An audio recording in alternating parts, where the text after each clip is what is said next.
እንዴት ወደ እኔ ይመጣል አለ። ኤልሳቤጥም የጌታዬ እናት እንዴት ወደ እኔ ትመጣለች? ዳዊት ታቦቱን ሲያይ ምን አረገ? አቤት የሰላምታሽ ድምፅ በጆሮዬ በገባ ጊዜ ጽንሱ በማኅፀኔ በደስታ ዘለለ። ታቦት ፊት ይዘለላል። አያችሁ፣ ዳዊት ለታቦቱ ዘለለ። ቅዱስ ዮሐንስ ለአማናዊቷ የሐዲስ ኪዳን ታቦት ለድንግል ማርያም ምን አደረገ? ዘለለ። አዳም እንዴት እንደመጣ ለማወቅ መጀመሪያ አዳም ስለተፈጠረበት ሰማይና ምድር ማወቅ ያስፈልጋል። አያስፈልግም? ያስፈልጋል። በሐዲስ ኪዳን ሁለተኛው አዳም ማን ነው? ክርስቶስ። ኋለኛው አዳም የተባለ ድጋሚ የፈጠረ እሱ ነው። ሁለተኛው አዳም ልብ አድርጉ። የመጀመሪያው አዳም ከየት እንደመጣ ለማወቅ መጀመሪያ ስለ ሰማይና ስለ ምድር አፈጣጠር ማወቅ ያስፈልጋል። አያስፈልግም? ሁለተኛው አዳም ክርስቶስ እንዴት እንደመጣ ለማወቅ ደግሞ ስለማን ማወቅ ያስፈልጋል? ስለማንታች ክርስቶስን የወለደችው ማርያም የምትባል ድንግል ናት ብቻ የሚል ቢሆን መጽሐፍ ቅዱስ ላይ ያለው ከዚህ በላይ ሊጻፍ ይችላል? መልሱ። ወለደችው ከማለት በላይ ምን አለ? ሐዋርያት 30 ቀን የሚቀኙ ወለደችው ከማለት በላይ ሊያከብሯት ይችላሉ?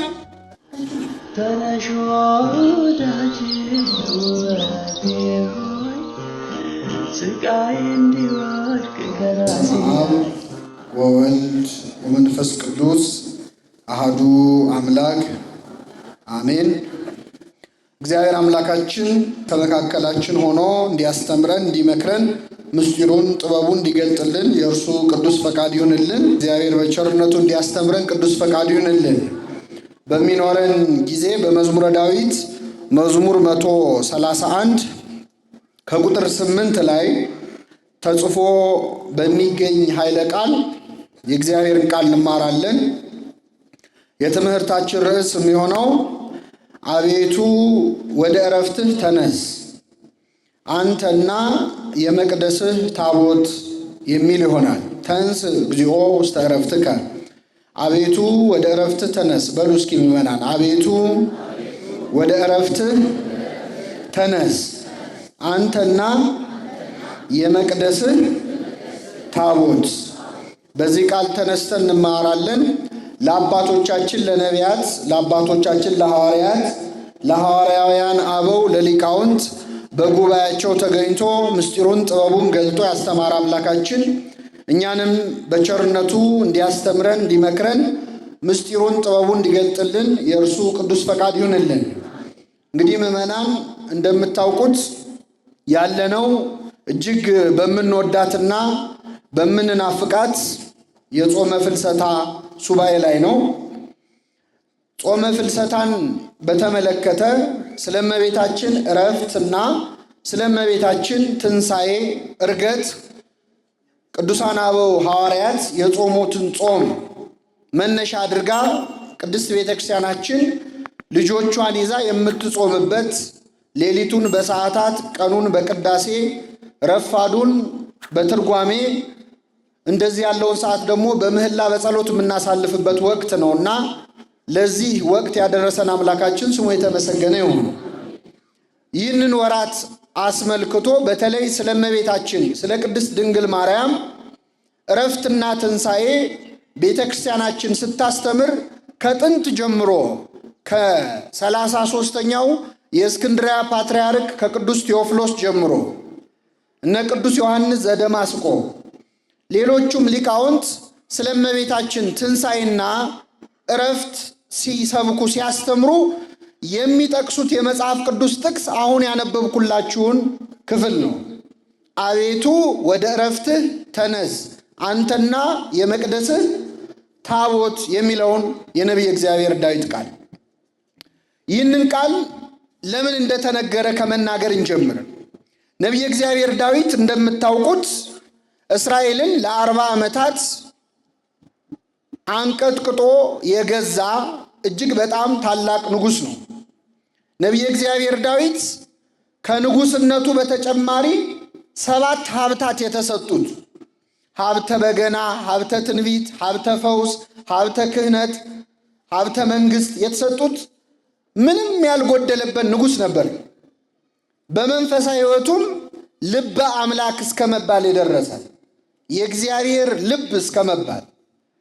ልብ አድርጉ። እግዚአብሔር ልብንና ኩላሊትን ምን የሚል አምላክ ነው? ልብን የሚመረምረው አምላክ ልብ መሆን ምን ያህል ክብር ነው! ነቢየ እግዚአብሔር ዳዊት በስጋም በነፍስም ሁሉ የተሟላለን ንጉሥ ነበር። አንድ ነገር ግን ንጉሥ ዳዊትን በሕይወት ዘመኑ ሁል ጊዜ ቅር ያሰኘው ነበር። ባስታወሰው ቁጥር እንዲያው የሚከፋው አንድ ነገር ነበረ። ምንድን ነው ካላችሁ፣ እሱ በአማረ ቤተ መንግሥት ውስጥ እየኖረ የእግዚአብሔር ታቦት ታድር የነበረው በድንኳን ውስጥ ነበረ። መንፈሳዊ ልብ ላለው ሰው ይህ አይነቱ ነገር ያሳዝናል? አያሳዝንም? ዳዊትን ከእረኝነት ሜዳ ከአፈር አንስቶ የንጉሥነት ስልጣን ላይ ያወጣው ማን ነው? እግዚአብሔር ነው። ስለዚህ ንጉሥ ዳዊት እኔን ከአፈር ከትቢያ ከአመድ አንስቶ እናት አባቴ ሲተውኝ ሲዘነጉኝ፣ ዳዊት የተረሳ ልጅ ነው። ለክብር ለንግስና እንኳን እስቲ ልጆችን አቅርብ ተብሎ አባቱ እሴይ ሲጠየቅ ደህና የሚላቸውን ሁሉ አቅርቦ የቀረ አለ ወይ ሲባል እሱማ እንዳለ ብሎ ያስታወየ የተረሳ ልጅ ነው ዳዊት። ግን አባት እናቱ የረሱትን ዳዊት ማን አስታውሶታል? ስለዚህ ስረሳ ያስታወሰኝን ከእረኝነት ሜዳ አውጥቶ በግ ከመጠበቅ ሕዝብ ወደ መጠበቅ ስልጣን ላይ ያወጣኝ የአምላኬ የእግዚአብሔር ታቦት በድንኳን ውስጥ አድራ እኔ እንዴት በአማረ ቤተ መንግሥት ውስጥ እተኛለሁ እያለ ዳዊት እጅግ ያዝን ነበረ። ስለዚህ የእግዚአብሔር ቤተ መቅደስ ማነጽ አለብኝ መቅደሱን ብሎ በልቡ አሰበ። ግን ደግሞ የእግዚአብሔርን መቅደስ ለመስራት ቤተክርስቲያንን ለመስራት የማን ፈቃድ ያስፈልጋል? ሰው እንኳን የእግዚአብሔርን ቤት ለመስራት የራሱንም ቤት ለመስራት የማን ፈቃድ ያስፈልጋል? እግዚአብሔር ቤትን ካልሰራ ሰራተኞች በከንቱ ምን ይላሉ? ስለዚህ እስቲ እግዚአብሔርን ላስፈቅድ ልጠይቅ ብሎ በዘመኑ የነበረውን የእግዚአብሔር ነቢዩ ናታንን አስጠራው። ናታን ወደ ዳዊት መጣ። ዳዊት እንዲህ አለው፣ የእግዚአብሔር ታቦት ማደሪያ የሚሆን ቤተ መቅደስ ላንጽ አስቤያለሁ፣ ግን ፈቃድ እግዚአብሔርን ደግሞ አላውቅም። ይፈቀድልኝ እንደሆን መቅደሱን እንድሰራ እባክህ ሱባኤ ያዝና ጠይቅልኝ እግዚአብሔርን አለው ለነቢዩ ናታን። ነቢዩ ምን አለ? አይ ብቻዬን ሱባኤ አልይዝም፣ አብረን ጸሎት እናደርጋለን፣ ሱባኤ እንይዛለን፣ የእግዚአብሔርን ፈቃድ እንጠይቃለን ተባባሉ። ከኔ ጋር ናችሁ ምዕመናን? አሁን ለሁለት ሱባኤ ያዙ። ማና ማን? ዳዊትና ናታን። በዚህ ሱባኤ ላይ ጸለዩ አብረው። አሁን ከፍ ብዬ ላንብብላችሁ። መዝሙረ ዳዊት መዝሙር 130 አቤቱ የዳዊትን ገርነቱን ሁሉ አስብ፣ የዋህቱን የልቡን ቅንነት አስብ። ለእግዚአብሔር እንደማለ ለያዕቆብ አምላክ እንደተሳለ ምን ብሎ ወደ ቤቴ ድንኳን አልገባም፣ ወደ መኝታዬም አልጋ አልወጣም።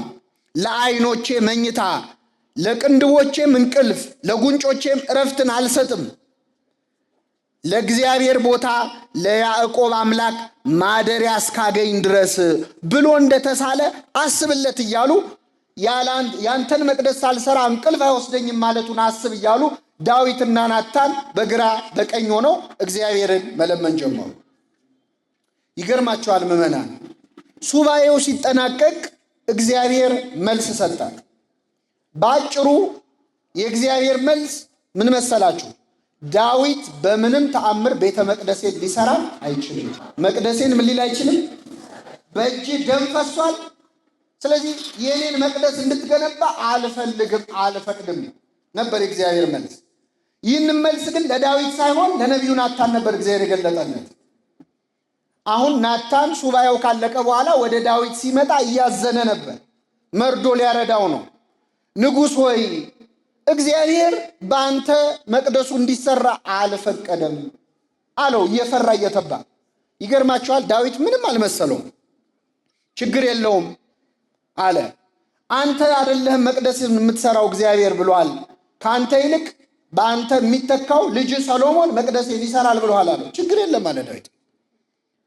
እኔ ከሊባኖስ ዝግባ መጣለሁ አከማቻለሁ፣ እሱ መቅደሱን ይሰራል፣ ችግር የለውም አለ። ዳዊት ቅር እንኳን አላለውም።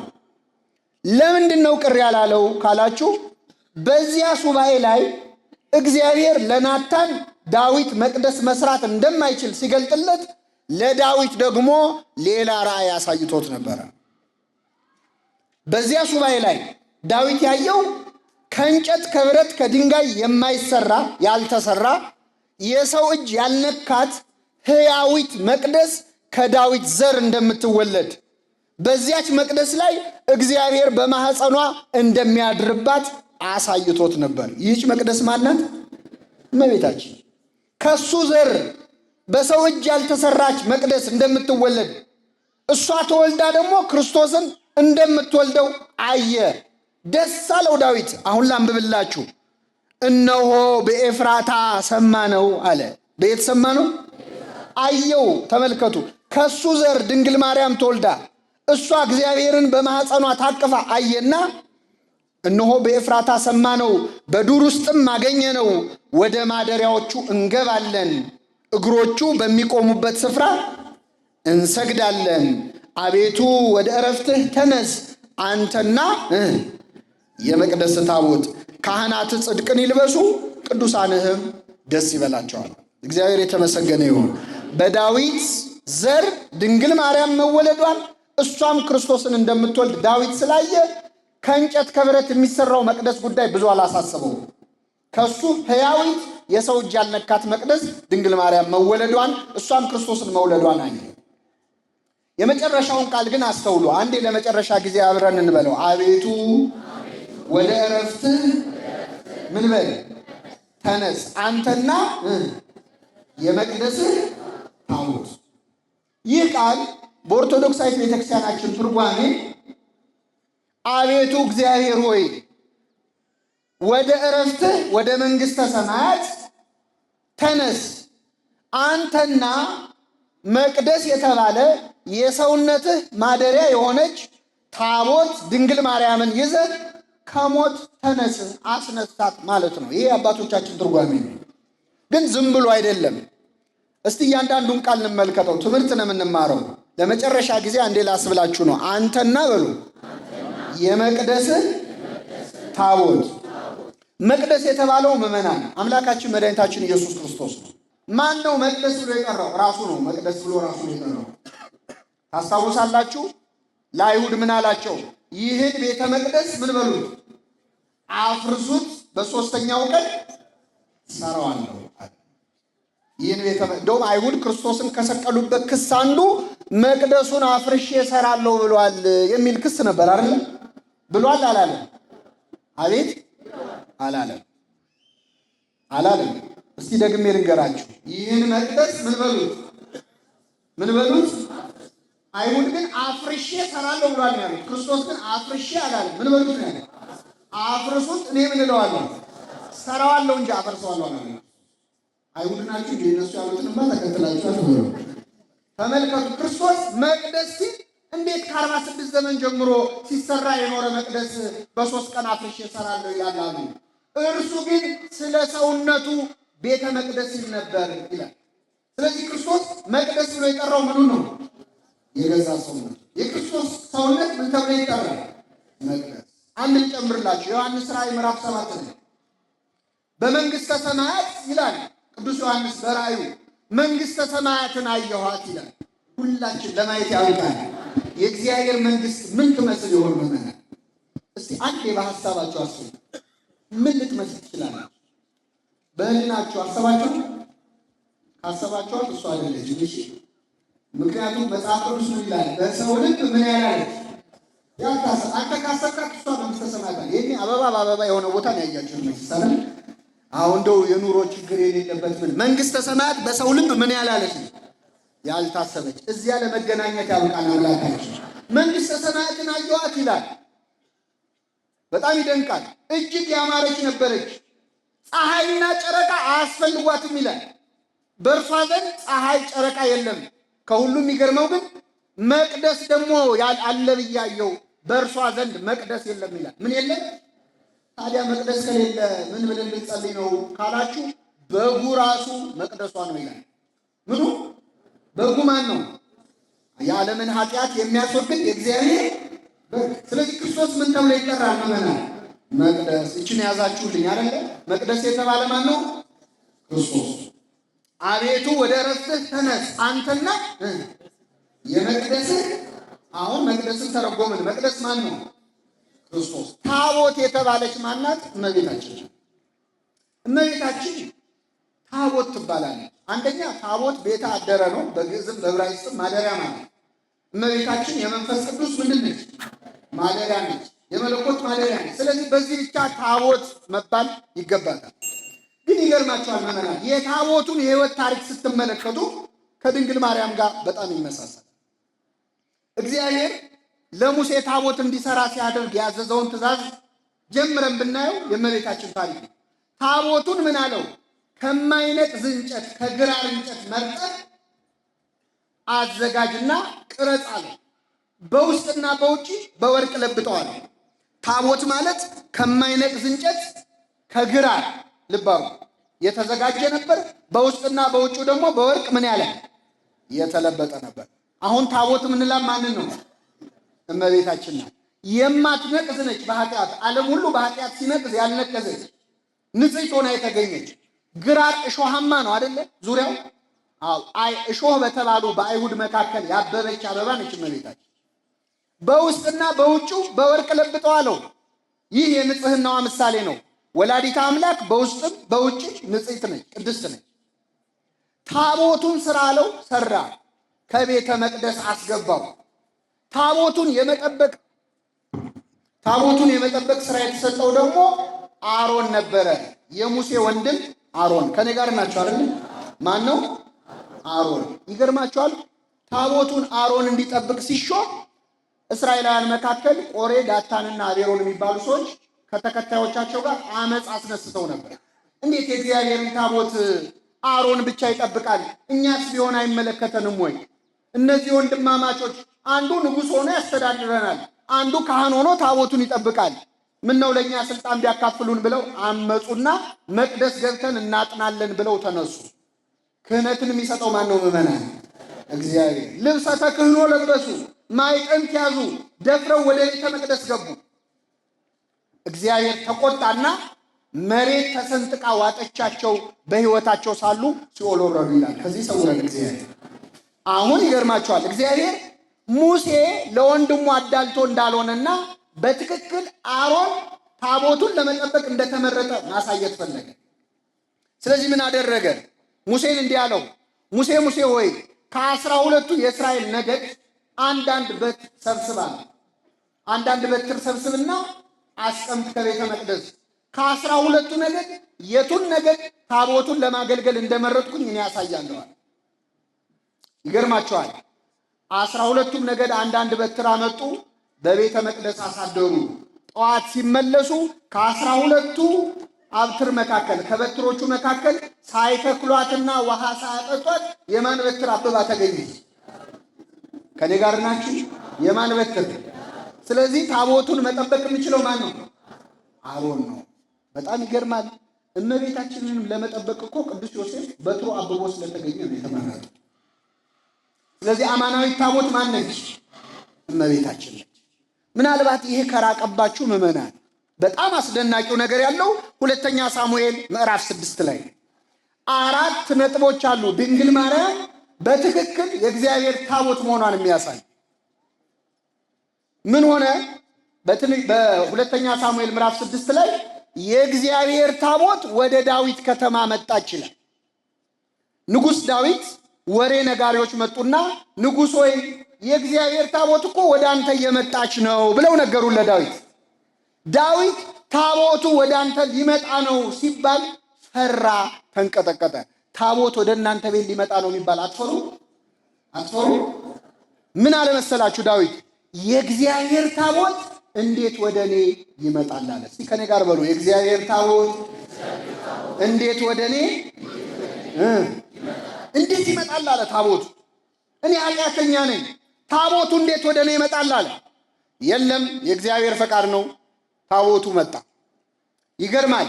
ታቦቱ ሲመጣ ሲያይ ግን ዳዊት ገና ታቦቱ ሊመጣ ነው ሲባል ሲፈራ እንዳልነበር ልክ ታቦቱን ሲያይ ፍርሃቱ ሁሉ ለቀቀውና በደስታ ተሞላ። ከዙፋኑ ወርዶ ልብሰ መንግስቱን ወዲያ ወርውሮ በእግዚአብሔር ታቦት ፊት እየዘለለ ምን አደረገ? አመሰገነ፣ ዘመረ። ታቦቱ ፊት ዘለለ። ሜልኮል እንደውም እስክትነቀው ሚስቱ ሜልኮል በአሽሙር ሁሉ ተናገረችው። እንዴት አማረብህ እንደው ስትዘል አለችው። በእግዚአብሔር ታቦት ፊት የሚዘምሩ ሰዎችን የሚንቁ ሰዎች መቅሰፍት ነው የሚያጋጥማቸው። ሜልኮል በዛ ንቀቷና ሳቋ ምክንያት እስከ ሞተች ድረስ አልወለደችም ይላል። ምን እስካለች ድረስ? ከሞተች በኋላ ወልዳለች፣ ያው አልወለደችም ማለት ነው አይደል? እንደዚህ ከመሆን ይሰውራል። ታቦቱ ፊት የሚዘምሩ ሰዎችን የሚንቁ ሰዎች ይቀሰፋል። ዳዊት ዘለለ። የዘለለው ግን እንደው እንዲህ በዘል ያምርብህ። አንዳንድ ሰዎች አሁን መዝለል ሲያምራቸው መዝሙር ላይ ምናምን ጭፈራ አይሉት ምን አይሉት ይንፈራፈሩና ምን ነው ስሏቸው ዳዊት ዘሏል ይላል። ዳዊት እኮ አንድ ቀን የዘለለ ስንት ቀን? ከዚያ ይልቅ ግን ሌሊትና ቀን አልጋይን በእንባ አጥባለሁ ይላል። ምን ነው ምሳሌ ካረጉት ዳዊትን ምን አለ በእንባ ቢያጡ። አንድ ቀን የዘለለው ሲዘልም እንደው እንዲህ በዘል ያምርብኛል ብሎ በስጋዊ አይደለም በመንፈስ ተሞርቶ በእግዚአብሔር ታቦት ፊት ምን አለ? ዘለለ። ሁለት ነገር ነገርኳችሁ። ታቦቱ ሊመጣ ነው ሲባል የእግዚአብሔር ታቦት እንዴት ወደ እኔ ሲያየው ታቦቱን ምን አደረገ? ሶስተኛ የእግዚአብሔር ታቦት ይላል ወደ ዳዊት ከተማ እየገባች እያለ ድንገት በሬዎች ደነበሩና ሰው በሰው ላይ ሲጋፋ ታቦቱን ያከበሩትን ካህናት የተሸከሙትን ካህናት ሰው ገፋቸው። ሲገፋቸው ታቦቱን ሊጥሉ ደረሱ። ይህን ጊዜ ኦዛ የተባለ ወጣት አየና አይ የእግዚአብሔር ታቦትማ ሲወድቅ ዝም ብያ ላይም ብሎ ሮጦ ሄዶ ታቦቱን ያዘ። ደገፈው እንዳይወድቅ ማለት። ልክ ታቦቱን ሲነካ ግን በዚያ ስፍራ ተቀሰፈ፣ ወዲያውኑ ሞተ ይላል። የዚያም ስፍራ ስም የኦዛ ስብራት ተብሎ ተጠራ። ይህ ሰው ያሰበው ሐሳብ ጥሩ ነው መጥፎ ነው? መመና እውነቱን ተናገሩ። ጥሩ ነው አይደል? ግን እግዚአብሔር ጥሩ ላደረገው ምን መለሰለት? ክፉ መለሰለት? አዎ ክፉ ነው የመለሰለት። ቀሰፈ። በሰማይ ዋጋ ግን ሊሰጠው ይችላል አይችልም? ለሐሳቡ ለጥሩ ሐሳቡ ሰማይ ቤት ዋጋ ያገኛል። በምድር ግን አራያ እንዳይሆን ቀሰፈ። ሐሳቤ ጥሩ ነው ብሎ ስርዓተ ቤተክርስቲያን መጣ ሲቻል ለሐሳቡ በሰማይ ትሸለማለህ፣ ምድር ላይ ግን ትቀሰፋለህ። ከዚህ ሰው ወደ ለማንኛውም መንካት የሌለበትን ታቦት ነክቶ ምን ሆነ? ተቀሰፈ። አራተኛ ይገርማቸዋል። የእግዚአብሔር ታቦት ይላል እዛው ምዕራፍ ላይ በጌት ሰው በአቢዳራ ቤት 3 ወር ያህል ቆየች። ስንት ወር ቆየች? በዚህ ምክንያት ላይ እግዚአብሔር የአቢዳራን ቤት ባረከለት። ታቦት ወደ ቤቱ ስለገባ ቤቱ ተባረከ ይላል። 4 ነጥቦች አየ። አሁን ታቦት ናት እያልን ያለ ነው ማንን ነው? እመቤታችንን ነው። ዳዊት ታቦቱ ወደሱ ሲመጣ ምን አላልኳችሁ? የእግዚአብሔር ታቦት እንዴት ወደ እኔ ይመጣል? ይህችን ንግግር አልሰማችኋትም? አዲስ ኪዳን ወደ ኤልሳቤጥ ቤት ስትመጣ ኤልሳቤጥ ምን አለች? ምንቱኑ አነ ከመ ትምጽእ ሀቤ እሙ ለእግዚአብሔር፣ የጌታዬ እናት ወደ እኔ ልትመጪ እንዴት ይሆንልኛል አለች። ይህን ቃል ዳዊት ለማን ነበር የተናገረው? ለታቦቱ ነው። ለሐዲስ ኪዳኗ ታቦት ለድንግል ማርያም ደግሞ ኤልሳቤጥ ደገመችው።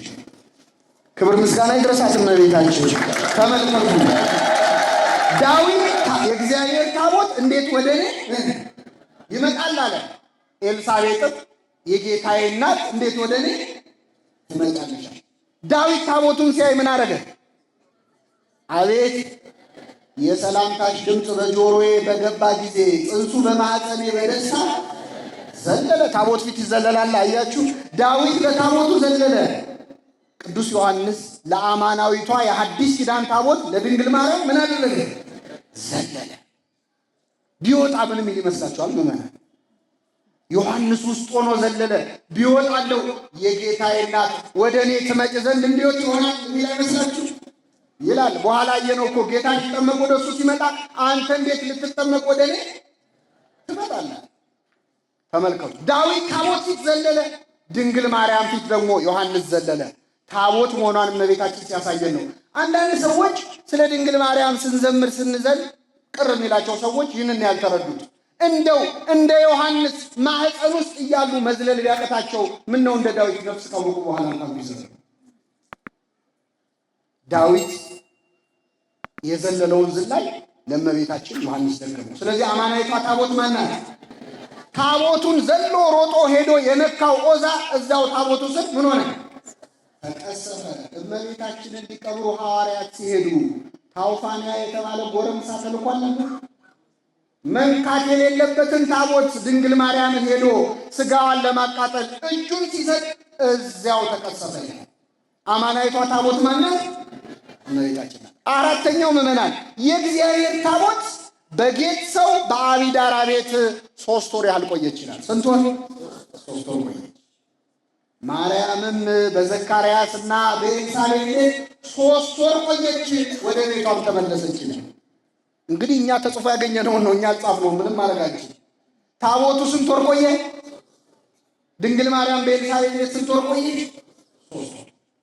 እዚህ ላይ ልጠይቃችሁ ምዕመናን፣ ኤልሳቤጥ ቤት እመቤታችን ስትመጣ ኤልሳቤጥ የስንት ወር ጽንስ ይዛ ነበር? ስንት ወር ቆየች እመቤታችን? ሲደመር እንደው እንደ ክፉ የቤት ሰራተኛ እንደው መውለጃዋ ሲደርስ ጥላት ለምን ትሄዳለች? እንደው ምን አለ ብትቆይ ያስብል ያስብላል። ለምንድን ነው እመቤታችን 3 ወር ቆይታ 9 ወር ሲሞላ ጥላት ሄደች? ታቦት ስለሆነች ነው ድንግል ማርያም። ለምን ካላችሁ አንዲት ሴት በኦሪቱ ሕግ በምትታረስ ሰዓት ወደ ቤተ መቅደሱ ትቀርባለች። እንኳን በኦሪቱ አሁን ራሱ ለክብረ ሥጋው ደግሞ ሲባል አንዲት ሴት በአራስነቷ ጊዜ ወደ መቅደስ ትገባለች? አትገባም። ከታቦቱ ትርቃለች። አሁን ታቦት ናት እያልን ያለ ነው ማንን ነው? እመቤታችን። ኤልሳቤጥ ስትወልድ እዛ ነች እመቤታችን ማለት ታቦቱ አጠገብ ልትታረስ ነው ኤልሳቤጥ። ኤልሳቤጥ ከቤቷ ልትሄድ ስለማትችል ታቦቷ ድንግል ማርያም 3 ወር ሲሞላ ምን አለች? ጥላ ሄደች። እመቤታችን አማናዊት ታቦት ናት። ይህ በሁላችን ልቡና እግዚአብሔር ይሳልብን። አሁን ወደ ጥቅሱ ልመልሳችሁ። አቤቱ ወደ ዕረፍትህ በሉ እስቲ፣ አቤቱ ወደ ዕረፍትህ ተነስ፣ አንተና የመቅደስህ ታቦት ማናት? መቅደስ ማን ነው? መቅደስ የተባለ የሰውነትህ ማደሪያ የሆነች ታቦት እናትህን ይዘህ ምን በል ተነስ። እመቤታችን ቅድስት ድንግል ማርያምን ልጇ ሞት አልቀረችም፣ ከሞት እንድትነሳ አድርጓታል። ወደ ዕረፍት ተነስ የተባለው ወዴት ነው? ወደ መንግሥተ ሰማያት። ቅዱስ ጳውሎስ ምን ይላል? ወደ ዕረፍቱ ለመግባት እንትጋ። ወደ ምኑ ዕረፍት የተባለው ምንድን ነው? መንግሥተ ሰማያት። ስለዚህ ወደ ዕረፍትህ ወደ መንግሥተ ሰማያት ተነስ ማለት እናትህን ይዘህ ተነስ ነው። እንግዲህ ስለ እመቤታችን ለምን እንማራለን የሚለውን ትንሣኤዋ እንደው መጨረሻ ላይ ያነሳዋለሁ። እንደው 3-4 ነጥቦች ልንገራችሁ። አንዳንድ ሰው ስለ ድንግል ማርያም ሲነገር አይ በቀጥታ ስለ ክርስቶስ ንገሩን፣ ስለ እሷ መስማት አልፈልግም የሚል ሰው አለ። ከማወቅም ካለማወቅም እግዚአብሔር ልቡና ይስጣቸው እንደሚሉት ነው። ግን ምንድን ነው ይህንን ያህል ስለ እሷ እንደምናገር የሚያደርግ 3 ነጥቦች ልነግራችሁ። ከኔ ጋር ናቸው አይደል? የመጀመሪያ እስቲ መጽሐፍ ቅዱስን ስትገልጡት ገና ስንገልጠው ምን ይላል?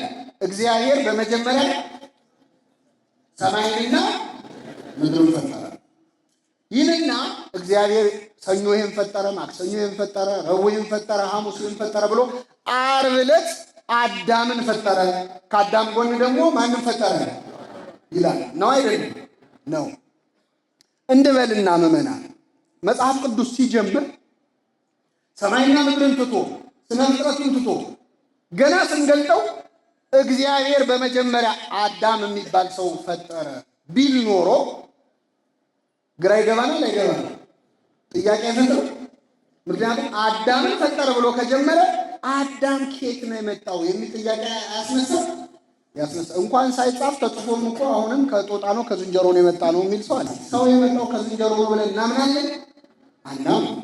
አናምንም። ሰውን የፈጠረ ማን ነው? እግዚአብሔር።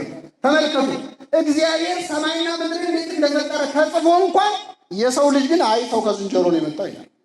ተጽፎ እንኳን ባይጻፍ ደግሞ የበለጠ ይነሳ ነበር። ያም ሆነ ምዕመናን አዳም እንዴት እንደመጣ ለማወቅ መጀመሪያ አዳም ስለተፈጠረበት ሰማይና ምድር ማወቅ ያስፈልጋል አያስፈልግም? ያስፈልጋል። በሐዲስ ኪዳን ሁለተኛው አዳም ማን ነው? ክርስቶስ። ኋለኛው አዳም የተባለ ድጋሚ የፈጠረ እሱ ነው። ሁለተኛው አዳም። ልብ አድርጉ። የመጀመሪያው አዳም ከየት እንደመጣ ለማወቅ መጀመሪያ ስለ ሰማይና ስለ ምድር አፈጣጠር ማወቅ ያስፈልጋል። ሁለተኛው አዳም ክርስቶስ እንዴት እንደመጣ ለማወቅ ደግሞ ስለማን ማወቅ ያስፈልጋል? ስለመሬታችን። አዳምን ለማወቅ አዳም ስለተገኘባት መሬትና ሰማይ ማወቅ ያስፈልጋል።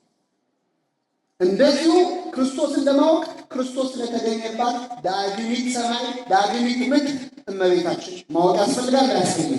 ያስፈልጋል። ሁለተኛው ምዕመናን እዚሁ ላይ የምናነሳው አዳምና ሔዋን ከገነት ተባረሩ ነው። አሁን አንዳንዴ ስንጸልይ አባታችን ሆይ ካልን በኋላ እመቤታችን ቅድስት በመልአኩ በገብርኤል ሰላምታ እንላለን አይደል? ለምን እንደምንል ልነግራችሁ። ሁለተኛው የሰው ልጅ ከገነት የወጣበት ታሪክ ኦሪት ዘፍጥረት ምዕራፍ 3 ላይ ተጽፏል። ከገነት ተባረርን ከመባሉ በፊት ግን ቀደም ያለ ታሪክ አለ። ሰይጣን ከአራዊት መካከል ተንኮለኛው መርጦ እባብን መርጦ ወደ ማን ላከው? ወደ ሔዋን ላከው። ሔዋን ጋር ቀርቦ ሰላምታ ቀርቦ ዕፀ በለስን ብትበሉ መልካም ነው ብሎ ክፉ ምክር መክሮ በዚያ ምክንያት የሰው ልጅ ከገነት ወጣ። ልብ አድርጉ።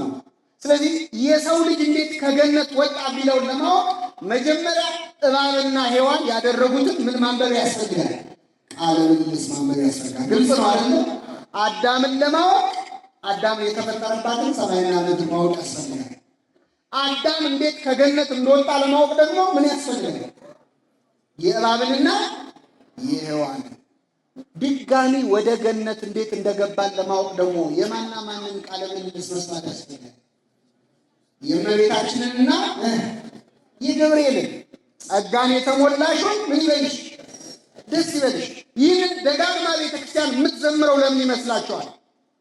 በሔዋን ምክንያት ከገነት እንደወጣም በድንግል ማርያም ምክንያት ድጋሚ ወደ ገነት ምን ብለን ገብተናል። ትንሿ ብላቴና የ15 ዓመቷ ልጅ ከገነት የወጣውን የሰው ልጅ ድጋሚ ወደ ገነት መልሰዋለች። እግዚአብሔር ያሳያችሁ። እንዲያውም አጠያየቋ ሁሉ ይገርማል። ቅዱስ ገብርኤል ወደ እመቤታችን መጣ። አሁን ይኸውላችሁ ሰይጣንን ሆነን ብናስበው ማለት ሰይጣን በጣም ሲነበብ ደስ የሚለው ታሪክ ከመጽሐፍ ቅዱስ መጽሐፍ ቅዱስ ነው፣ ግን በጣም ደስ የሚለው ታሪክ ምንድነው ካላችሁ እባብ መጥቶ ሔዋንን ምን ያለበት ታሪክ ነው። ለምን ከጀርባ ማንሰላል ራሱ ደስ ይለዋል። ጎሽ ሰራውላችሁ። ሰይጣን ሲነበብ ቅድም የሚያደርገው ምዕራፍ የቱ ነው ካላችሁ የዚህ ተቃራኒ የሆነ ታሪክ በሐዲስ ኪዳን አለ። ማና ማን የተነጋገሩ ቃል? ገብርኤልና እመቤታችን።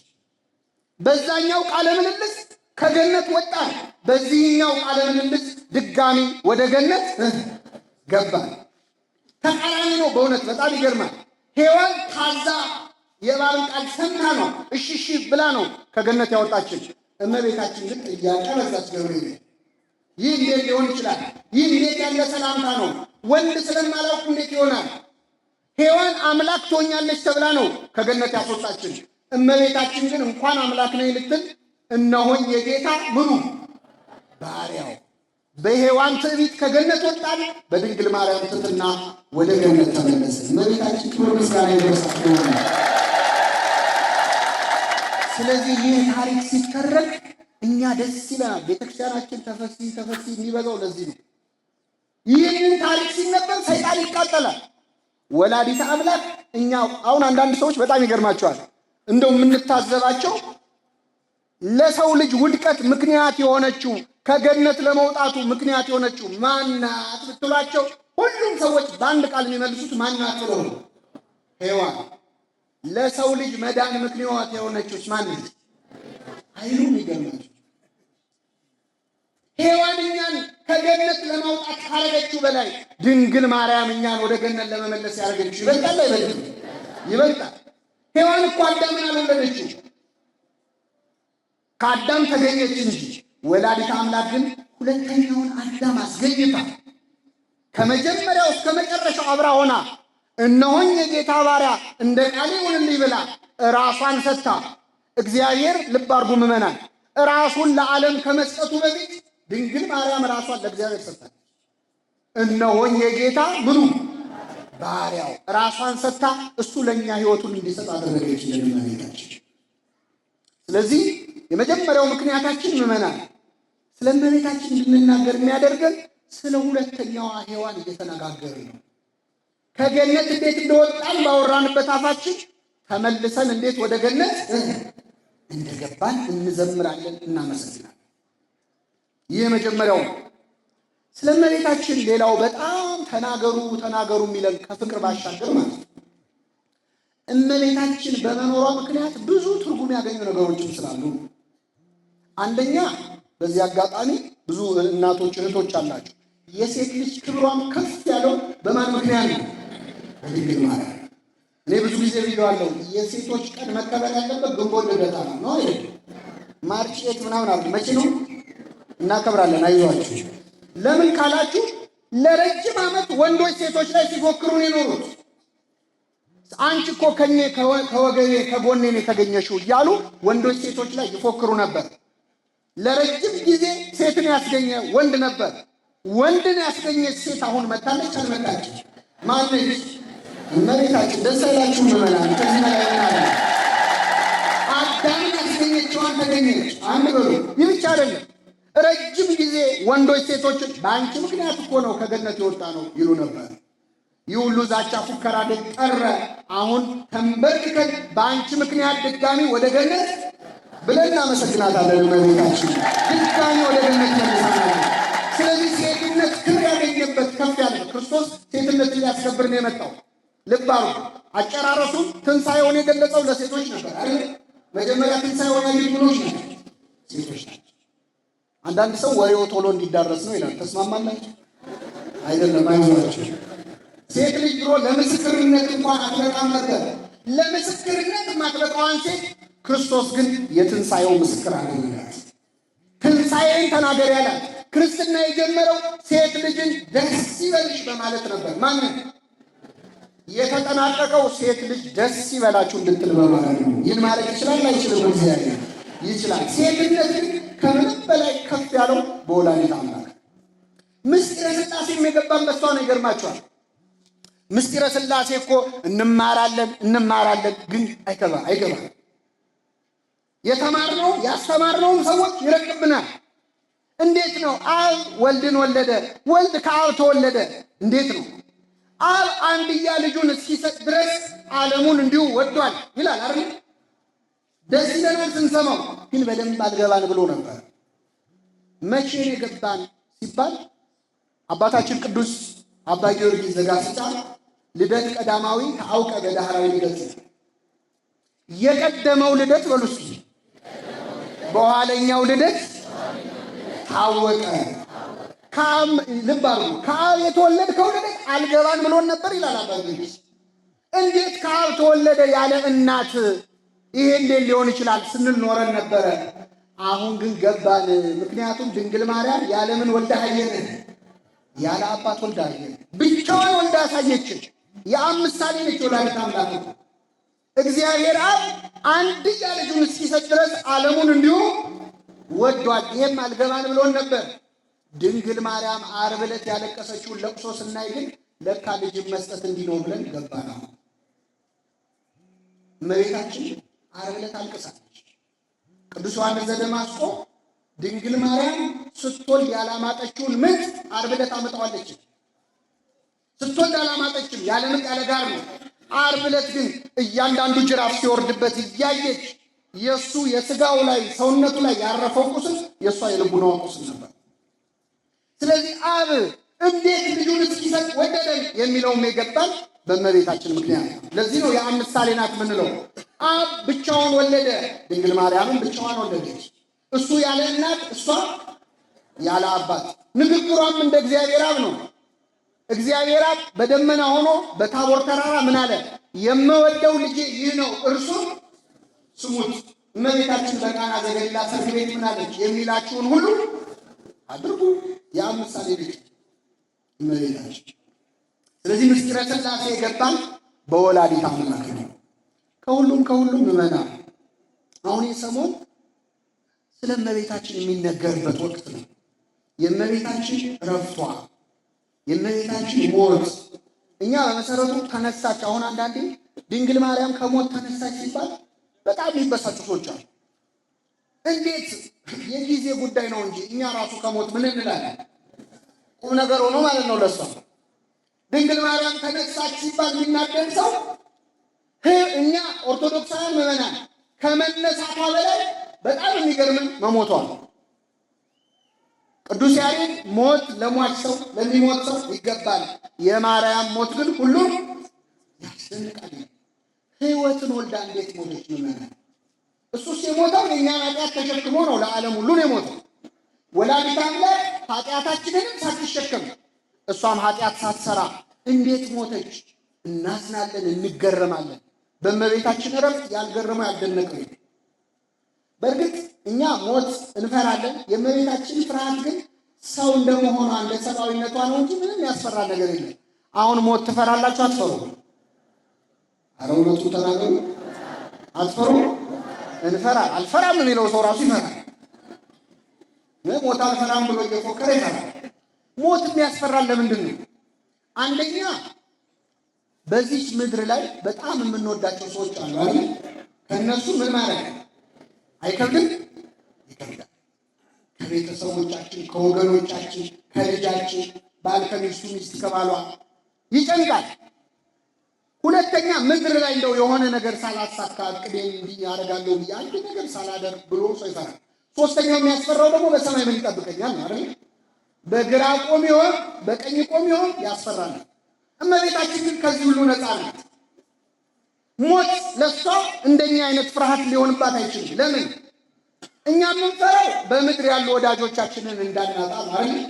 እመቤታችን ገና በ3 ዓመቷ ርሲ ህዝበኪ ወቤት አቡኪ ወገንሽንና የአባትሽን ቤት ምን እርሺ ከበላ የወጣች የ3 ዓመት መናኝ ነች። እመቤታችን ከእናት ከአባት ፍቅር ቀድማን የተለየችው ለክርስቶስ ለእግዚአብሔር። ብቸኛ ዘመዷ ማን ነበረ? ክርስቶስ። ስለዚህ የምትሄደው እኮ ወደሱ ነው። ቅዱስ ጳውሎስ ምን አለ? ልሄድ ከክርስቶስ ጋር ልኖር እናፍቃለሁ። ከማን ጋር ልኖር? እመቤታችንን ብናገኛት ብንጠይቃት ምን እንደምትል ታውቃላችሁ? ልሄድ ከምኔ ጋር ልኖር? ከልጄ ጋር ልኖር እናፍቃለሁ። ልጇን እኮ ነው ልታናግር የምትሄደው ምዕመናን። እግዚአብሔር ልጇ ነው። እንዴት ያለ ነገር ነው!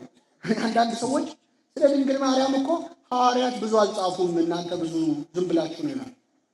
እንደው እውነት ነው የምነግራችሁ፣ የተጻፈው ነው ብዙ ነው እንበልና መጽሐፍ ቅዱስ ላይ ምንም ነገር ባይጻፍ አንድ አረፍተ ነገር ብቻ ይጻፍ፣ ክርስቶስን የወለደችው ማርያም የምትባል ድንግል ናት ብቻ የሚል ቢሆን መጽሐፍ ቅዱስ ላይ ያለው ከዚህ በላይ ሊጻፍ ይችላል? መልሱልኝ። ወለደችው ከማለት በላይ ምን አለ? ሐዋርያት 30 ቀን የሚቀኙ ወለደችው ከማለት በላይ ሊያከብሯት ይችላሉ? ወለደችው እያልን ያለነው እኮ እግዚአብሔርን ነው ምዕመናን። አንዳንድ ሰው አይ ወልደዋለች በቃ ምንድን ነው ያህል መጨናነቅ ነው? አምላኩን ወልዶ የሚያውቅ ሰው አለ ወይ? ካለ ያሳዩንና እንተዋለን። መዝሙሩንም ጾሙንም እንተዋለን። እግዚአብሔርን ልጄ ብላ የጠራች እግዚአብሔር እማዬ ብሎ የጠራት ከእመቤታችን በቀር ማን አለች? ርቦኛል አላት እኮ እግዚአብሔር። ራበኝ ብሎ አይኗን አያት። እግዚአብሔር ቀና ብሎ የጠየቃት የለመናት ሲያለቅስ ራሱ እንባውን ጠረገችለት። የአምላክን እንባ አብሰዋለች። የአምላክን እንባ ባበሰችበት እጇ የሁላችን እንባ ታበሰች። አይገርማችሁም መመናል? አባብለዋል። ቅዱስ ኤፍሬም ሶርያዊ ደግሞ ለለባ የሚባል መዝሙር አለው። እሹሩሩ ማለት እየሰማችሁ። ቅዱስ ኤፍሬም ደግሞ ይገርማችኋል መመናል። በጣም የገረመው ነገር ልቡን የነካው ምን መሰላችሁ? ድንግል ማርያም አንዲትና ልጇን ስታስተኛ እሹሩሩ ብላ ነው አይደል የምታስተኛ? ድንግል ማርያም ምን ብላ አስተኝተው ይሆን? ምን እያለች ታስተኛችሁ? ቅዱስ ኤፍሬም ምን ይላል? ገና ሲጀምር እሷም ከሌላ ልትዋስ ለሌላም ልታወስ አትችልም ይላል። የሽሩሩ ዜማ አሁን እኛ ያደግንበት ሽሩሩ ይላል አይደል? ዜማ ሌላው ሲል የሰሙትን ነው እናቶቻችን የሚጠቀሙበት። እሷ ግን ለየት ይላል። የእሷ ሽሩሩ ማለት ማባበል ከሌላ እንዳትዋስ እንደ ሌላው አይነት ልጅ አልወለደች። ማሙሽዬ የኔ ጌታ ማለት ብቻቸው ፈጣሪዋ ነው፣ አምላኳ ነው። ምን ብለሽ አባብለሽው ይሆን ይላል። እሱ እኮ ቅዱስ ቅዱስ ቅዱስ እያሉ መላእክት ያለማቋረጥ ምን የሚሉለን ነው። ምን ብለሽ አስተኛሹ? የማይተኛውን አምላክ ምን ብለሽ አስተኛሹ? ኧረ ምእመናን በእውነት ልቡናችንን ያብራል። አብረው ኖረዋል እኮ 30 ዓመት ከመቤታችን ጋር። ስንት ዓመት? እኔ ሌላውን ጥቅሱን ልንቶ ምእመናን 30 ዓመት አንድ ቤት ስትኖር መቤታችን እንዴት ነበር? ጠዋት እኮ ከእንቅልፍ ስትነሳ እንደምን አደርሽ ይላት እግዚአብሔር ነው። ማታ ስትተኛ ደህና ደሪ ይላት ማን ነው? ምን ተነጋግረው ይሆን? አብረው ሲበሉ ምን ብሏት ይሆን? ሲጠጡ እንደ ሐዋርያት ቆርሶ ሰጥቷት ይሆን? ወላጆች ለልጆቻቸው መጽሐፍ ቅዱስ እያነበቡ ታሪክ እያነበቡ ያስተኛሉ። ምን ብላ አናግራው ይሆን እመቤታችን? 30 ዓመትስ እንዴት ምን ብሏት ይሆን? እሱ የሙሴን ታሪክ ተርካለት ይሆን? እሷ ስትተርክለት ዕፀ ጳጦስ ላይ ሲደርሱ ዛፉ አንቺ ነሽ እሳቱ ደግሞ እኔ ነኝ ብሎ ተርጉሞላቸው አናውቅም። አለማወቃችን ብቻ ራሱ ደስ ይላል። 30 ዓመት አብረው ነበር እኮ ወላዲተ አምላክ ነው አይደል? ጥቅሱን ተውት ምእመናን። አቤት አርመጥመጡን እኮ ጥቅስ አምጡልኝ እያሉ ሰዎች አንድ 30 ዓመት ኖሩ እየተባል ካንተ ጥቅስ ላይ አንዳንድ ሰው እመቤታችንና ጌታ የተነጋገሩት እዛው መጽሐፍ ቅዱስ ላይ ያሉት ቃላት ብቻ የሚመስለው ሰው እየሰማችሁ 30 ዓመት ዝም ብለው የተጻፈው ብቻ የሚያወሩ ነው እንዴ? አይደል? እንዴት አይነት አስተሳሰብ! እስቲ አንድ ሰው አሁን የህይወት ታሪኩን ጽፎ መጽሐፍ ቢያሳትም በህይወት ዘመኑ የተፈጸመው እዛ መጽሐፍ ላይ ያለው ብቻ ነው። እንደው ሌላ ገጠመኙ ሲያወራ የለም ጥቅሱ የቱ ጋር ትላለች? መጽሐፍ ቅዱስ እኮ ህይወት ሊሆናችሁ ተጽፏል ነው እንጂ ብዙ ታሪክ ተፈጽሟል። እመቤታችን ከጌታ ጋር ምን ሲያወሩ የነበር ይመስላችኋል? ጸሎት ቢል ተናግሮ ተሰምቶ ለእግዚአብሔር ጸሎት ከእግዚአብሔር ጋር መነጋገር ነው። እመቤታችን እኮ ከክርስቶስ ጋር ያደረገችው እያንዳንዱ ንግግር ከእግዚአብሔር ጋር መነጋገር ነው። ጸሎት በጣም ድንቅ። ለጥቂት ደቂቃ ያናገሩት የአይሁድ መምህራን በትምህርቱ የተነሳ ተገረሙ ይላል። እመቤታችን እንዴት ገርሟት ይሆን 30 ዓመት ሙሉ አብረው ስትሉ? የኤማሁስ መንገደኞች አብረው ትንሽ መንገድ ቢሄዱ ልባችን ይቃጠልብን የለ ወይ ብለዋል። ወላዲተ አምላክ 30 ዓመት አብሯት ሲኖር ሲያናግራት ልቧ ስንት የተቃጥሎ ይሆን? በጣም ድንቅ ነው እመቤታችን እናትነትን ያህል ክብር ነው የሰጠው። ስለዚህ እናቱ ነች ብቻ ተብሎ ቢጻፍ ሌላ ባይጻፍም ራሱ ከበቂ በላይ እና ወላዲተ አምላክ በምድር ላይ መሄድ አያስፈራትም። ወደ ልጇ ነው ልሄድ ከልጄ ጋር ልኖር ናፍቃለሁ ነው የምትለው። ተመልከቱ ምድር ላይ ምን ያልፈጸመችው ነገር አለ? የደናግል መመኪያ ነች። የእናቶች እናት ነች። እግዚአብሔር እማዬ ብሎ የጠራት ነች። የሰማዕታት እናት ነች። የመላእክት እህት ነች። ምድር ላይ ያልፈጸመችው ነገር የለም። ወላዲተ አምላክ ከዚህኛው ዓለም ወደዚያኛው ዓለም ተሸጋግራለች። ልጇ ወርዶ መላእክት እየዘመሩላት፣ አልዓዛር እንኳን ሲሞት መላእክት ከበውት ይላል አይደል? እመቤታችን ስታርፍ ስንት መላእክት ከበዋት ይሆን? በእውነት እየዘመሩላት እያመሰገኗት። አልዓዛርን ያስነሳ ክርስቶስ ደግሞ እናቱን አስነስቷል። ይችላል አይችል? ምን ብሎ አስነስቷት ይሆን? እንደው አልዓዛር ምን ብሎ ነው ያስነሳው? አልዓዛር ውጣ ብሎ ነው አይደል? ድንግል ማርያምንስ ወዳጄ ሆይ ተነሽ በሉ እስኪ፣ ውበቴ ሆይ ነይ አክብሮ ከዚህኛው ዓለም ወደዛኛው ዓለም አሻግሯታል እመቤታችን። ይህንን እናምናለን። እመቤታችን ተነስታ አልቀረችም ወደ ሰማይ። ምን ብላለች? እኔ ጉድ እኮ ነው። ወደ ሰማይ እንዴት አደርጋለች ትላላችሁ ልጆች? ሰማይ ለሷ ቁም ነገር ነው። እራሷ ሰማይ እኮ ነች። ሁለተኛ ሰማይ እኮ ነች። እንዲያውም እመቤታችን ወደ ሰማይ በማድረጓ እድለኛ እሷ ሳትሆን ሰማይ ነው። ሁለተኛ ሰማይ በማየቱ ጉድ ሳይል ይቀራል ብላችሁ ነው ማለት? ከሰማይና ከምድር ማን ትበልጣለች?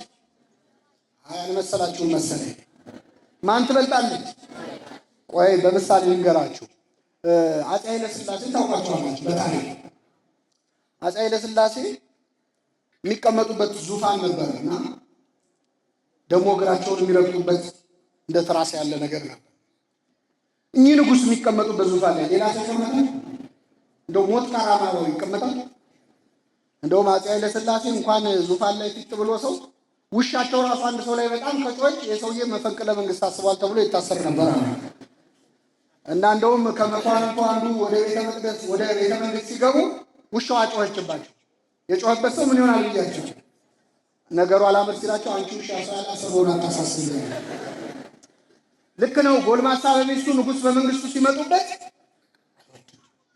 ግን ይህ ንጉሥ ምመን ይህ ዙፋን ድንገት ቢሰበር እንደው ዙፋን የተሰበረ ብለው ለቅሶ ይቀመጣሉ?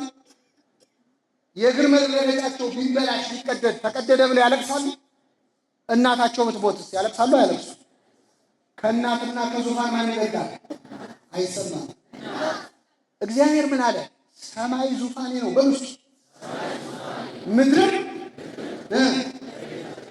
ድንግል ማርያም ምኑ ነች? ከሰማይ ከዙፋንና ከእናት ማን ይበልጣል? ሰማይ አላሳደገውም፣ አላጠባውም። ድንግል ማርያም ግን አጥፏለች፣ አጥብተዋለች። ምድር የእግሩ መረገጫ ናት። ወላዲተ አምላክ ግን በማህፀኗ ይዘዋለች። ከሰማይና ከምድር ማን ትበልጣለች? እመቤት። መላእክት ሲወጡ ሲወርዱ የሚውሉበት ሰማይ አንድ የወጣች ብሎ መደነቅ። ራሷ ዳግሚት ሰማይ ነች ወላዲተ አምላክ። ስለዚህ እመቤታችንን ትንሣኤዋን ሕይወቷን ሁሉ ቤተክርስቲያን እየተናገረች እየዘመረች የምትውለው የወላዲተ አምላክ ክብሯ ስለገባት ነው። በእውነት በሁላችን ልቡና ተሳልብን። ከዚህ መካከል ምዕመናን እንደው ለማጠቃለል ያህል ከኛ መካከል ሁለት አይነት ሰው አለ። አንዳንድ ሰው እኔ ድንግል ማርያምን ወዳታለሁ፣ አልጠላትም፣ ግን እንደው ፍቅሯ ብዙም አይመጣልኝ የሚል ሰው አለ። እየሰማችሁ እኔ ሌላው ሰው ሲያለቅስ ደስ ሲለው ሳይ እንደው ብዙ ቀን አለውና የሚል ሰው አለ። ለሁላችን ትስጠን ፍቅሯን በቤታችን የሰጠች እንደሆነ እንደ ኤልሳቤጥ መዝሙር ነው የምትጀምረው። በነገራችን ላይ መንፈስ ቅዱስ ሲያርፍብኝ የጌታዬ እናት ወደ እኔ ትመጭ ዘንድ እኔ ማን ነኝ ያታስብላለች። ማለት ሁላችንም ታስብለን። ፍቅሯ ሲበዛልህ አንተ ትንሽ መሆን ይሰማል። የእሷ ክብሯ ጎልቶ ይታያል። ስለዚህ መጀመሪያው እንዲህ ላላችሁ ሰዎች አሁን ውዳሴዋን ቅዳሴዋን የምትሳተፉ ሁሉ ለሁላችን ፍቅሯን ትጨምርልን ነው። አርጋኖን ድገሙ አደራችሁን። አርጋኖን የሚባል የአባታችን የአባ ጊዮርጊስ ዘጋስጫ መጽሐፍ እሱን ጸልዩ፣ ፍቅሯን ይጨምርልን ለሁላችን። አንዳንድ ሰው ደግሞ እኔ ድንግል ማርያምን እንዲያውም በጣም ከመውደድ የተነሳ ይላል ክርስቶስ ቅር እንዳይለው ፈራለሁ የሚል ሰው እየሰማችሁ ነው። ትንሽ አበዛኸው ብሎ እንዳይቀጣኝ ፈራለሁ፣ እንዲያውም ፍቅሯ በዝቶብኛል የሚል ሰው አለ። እንደዚህ በጣም የምንወዳት ወይም ወዳታለው በዝቶ ይሆን የምንል ካለን ደግሞ የፈለገ ብንወዳት ልጇ ከወደዳት በላይ ልንወዳት እንችላለን። እሷ መውደድ ጥፋት ከሆነ የመጀመሪያው ጥፋተኛ ክብር ይግባውና ማንም ይሆን ክርስቶስ። ስለዚህ ወላዲተ አምላክ ፍቅሯን ለሁላችን ትጨምርልን። አባ ጊዮርጊስ ያደረገውን ልንገራችሁ እና አበቃለሁ። አባታችን አባ ጊዮርጊስ ዘጋስጫ እመቤታችንን እጅግ ይወዳት ነበረ። አሁን ሰሞኑን የምንቆመውን ሰዓታት ቅዱስ ያሬድ በዜማ ያደረገውን አስተዋጽኦ ሁሉ ቅዱስ አባታችን አባ ጊዮርጊስ በመጻሕፍት አድርጎታል። በዜማም ቢሆን የድጓ መምህር ነው። አባ ጊዮርጊስ ዘጋስጫ በጣም እመቤታችንን ይወዳት ነበረ፣ ያመሰግናት ነበር። ሲያመሰግናት እንደውም ይቅርታ ሁሉ እየጠየቃት ነው ለምስጋና። እኔ አንዳንድ ሰዎች አላመሰግንም እኔ አልዘምርም ምናምን የሚሉ ሰዎችም ተነስተው ነበር። አንድ ሰሞን ዘማሪያን ምናምን ስለ ድንግል ማርያም ገብርኤል የዘመረላት ድንግል ማርያም ይሄ ኃጢአተኛ ትውልድ ዘመረ አልዘመረ ክብሯን ይጨምረዋል ይቀንሰዋል? ፀሐይ ብንሞቃት ባንሞቃት ሙቀት አይቀንስም። ድንግል ማርያም ብናከብራት ባናከብራት ማናከብሯታል? እግዚአብሔር አክብሯት። ገብርኤል እንኳን ሲያመሰግናት እንዴት ያለ ሰላምታ ነው ስትል እንዲህ የኔ ነው ወይ የገረመሽ? በእግዚአብሔር ፊት ምን አግኝተሻል? የኔ መልአኩን ተይው አለ። በእግዚአብሔር ፊት ሞገስ አግኝተሻል እና እመቤታችንን አላመሰግንም ይለዋል። አባ ጊዮርጊስ ግን ይገርማቸዋል። ስላመሰገናት ይቅርታ ይጠይቃታል። እመቤቴ ሆይ የኃጢአተኛ ምስጋና ለምን ነው እንዳትይ ይላል። የረከሰ የኃጢአተኛ ሰው ምስጋና ምን ይሰራልኛል እንዳትይ፣ የኔ ኃጢአት ያንቺን ቅድስና ሊያረክሰው አይችልም። የሱስ ትትና ያደለ እግዚአብሔር አባ ጊዮርጊስ እጅግ ይወዳል ነበር ካሉት አባቶቻችን እንደዚህ ናቸው። ሰው የመሆን ልክም ራሱ እመቤታችንን መውደድ ነው ብለው ያምናሉ። ይህንን ያስተማሩ እናቴ ማለት ነው እሷን ሰው የሚያሰኝ መጽሐፍ ቅዱስ ምን ይላል? ሰው በሉስ እናታችን ጽዮን ይላል። ማን? ስለዚህ እናታችን ጽዮን ማይ ሰው አይደለም ማለት ሰው ያድርገን እግዚአብሔር። እና አባታችን አባ ጊዮርጊስ ዘጋስጫ እመቤታችንን በጣም ይወድ ነበር። ሕይወቱን ሁሉ ያሳለፈው በጣም ይገርማቸዋል፣ በእስር ቤት ነበር። ከንጉሱ ከአፄ ዳዊት ጋር ተጣልቶ እስር ቤት ነው ያሳለፈው እና በቃ ከዚህ በኋላ መቼስ አይፈታኝም ብሎ እዚያው መቃብር አስቆፍሮ ይጠብቃል፣ ሊሞት ማለት። የእግዚአብሔር ነገር ሆነና የታሰረው አባ ጊዮርጊስ ሳይሞት ያሰረው ንጉሥ ዳዊት ሞተ። ሲሞት አንድ ሰው በፈረስ እየጋለበ ወደ አባ ጊዮርጊስ መጣ። አባታችን እንኳን ደስ አለህ፣ በአምላክ ምን ተገኛል? ሲያስርህ ሲያሰቃይ የኖረው ንጉሱ አፄ ዳዊት ዛሬ ከፈረስ ወድቆ ሞተ። አባ ጊዮርጊስ ስቅስቅ ብሎ አለቀሰ። እስቲ ምዕመናን እውነቱን እንነጋገር። አሁን እኛ ያሰራችሁ ሰዎች እኮ ሰውዬ ሞተ እንባል ምንድን ነው ትላላችሁ? አይ አንልም። መጀመሪያ ወይ ሞተ እንላለን፣ ከዛ ነው የምንቀጥለው። አፈሩን ገለባ አድርግለት እንጂ አይደለም የሚባለው፣ ሙቶ ቃሻ አድርገኝ እንጂ። ከዛ ከፋይል እያወጣ እንሳደባለን። አባ ጊዮርጊስን አለቀሰ። ምን ሆነ ነው? ሲያስር ሲያሰቃይ እኮ ነው የኖረው። ኧረ ከዚህ በኋላ 1000 ዓመት ኖሮ 1000 ዓመት ቢያስረኝ ይሻለኛል። ግራ ገባው። መልእክት ነገር እንዴ እሱ እኮ በጣም ነው የሚጠላህ፣ እንዴት እንዲህ ትላለህ? እኔን ቢጠላኝም ድንግል ማርያም ግን ይወዳል ነበር። አባቶቻችን የሚጠላቸው ሰው ራሱ እሷን ከወደደ ይወዱት ነበር። የእነሱ ፍቅር በሁላችን ልቡና ይሳድርብን፣ የሰማነውን በልቡናችን ያሳድርብን።